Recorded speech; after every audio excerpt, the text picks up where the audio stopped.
بسم اللہ الرحمن الرحیم۔ آج آپ حضرات کے سامنے ایک اور ویڈیو لے کر حاضر ہوا ہوں جو کہ شادی سے متعلق ہے۔ ایک مختصر سا قصہ تھوڑا سا آپ حضرات کے سامنے پیش کرتا ہوں جو کہ حضرت موسیٰ علیہ السلام سے متعلق ہے۔ حضرت موسیٰ علیہ السلام مصر میں رہتے تھے، فرعون کے گھر میں ہی جوانی تک ان کی پرورش ہوئی، لیکن ایک دن ایسا واقعہ پیش آیا کہ حضرت موسیٰ علیہ السلام کے ہاتھوں ایک فرعونی قتل ہو گیا۔ اس کے بعد کسی نے حضرت موسیٰ علیہ السلام کو آگاہ کیا کہ آپ کے پیچھے فرعون کی فوج لگی ہوئی ہے، آپ یہ شہر چھوڑ کر دوسرے شہر چلے جائیں۔ حضرت موسیٰ علیہ السلام وہ شہر چھوڑ کر مدین کی طرف چلے گئے جو کہ حضرت شعیب علیہ السلام کا علاقہ تھا۔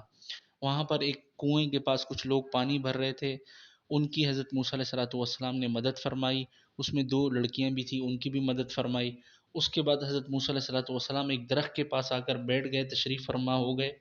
پھر یہ الفاظ انہوں نے اللہ تعالیٰ کے سامنے پیش کیے، یہ دعائیہ الفاظ انہوں نے اس کے ساتھ اللہ سے دعا کی، میں آپ کے سامنے پڑھ کر پیش کرتا ہوں۔ اعوذ باللہ من الشیطان الرجیم، بسم اللہ الرحمن الرحیم۔ رب انی لما انزلت الی من خیر فقیر، رب انی لما انزلت الی من خیر فقیر۔ ترجمہ بھی سماعت فرما لی۔ اے میرے رب، اس وقت جو نعمت تو مجھ پر اتارے میں اس کا محتاج ہوں۔ یہ وظیفہ صبح شام انسان کرے اور نیت اسی طرف رکھے جو اس کا مقصد ہے، انشاءاللہ اس انسان کو وہ مقصد ضرور حاصل ہوگا۔ حضرت موسیٰ علیہ السلام بے یار و مددگار ایک شہر چھوڑ کر دوسرے شہر میں آئے تھے، ان کا تصور کریے کہ ان کے ساتھ کیا معاملہ ہوا۔ حضرت شعیب علیہ السلام نے نہ صرف اپنی ایک بیٹی کا نکاح ان سے کروایا بلکہ ان کو اپنے پاس نوکری پہ بھی رکھا، ان کو رہائش بھی دی۔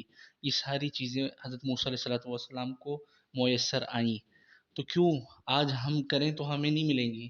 ہم بھی اسی اللہ کے بندے ہیں، لہٰذا تصور کر کے صبح شام اسی کا ورد کریں، انشاءاللہ جلد از جلد آپ کا مقصد حاصل ہوگا، جہاں آپ چاہیں گے وہاں شادی ہوگی آپ کی۔ السلام علیکم ورحمۃ اللہ وبرکاتہ۔ یہ ویڈیو زیادہ سے زیادہ شیئر کیجیے، اور اگر ابھی تک آپ نے ہمارے چینل کو سبسکرائب نہیں کیا تو سبسکرائب کر لیجیے۔ ہم اسلامک اور انفارمیٹیو ویڈیوز بناتے ہیں۔ جزاک اللہ۔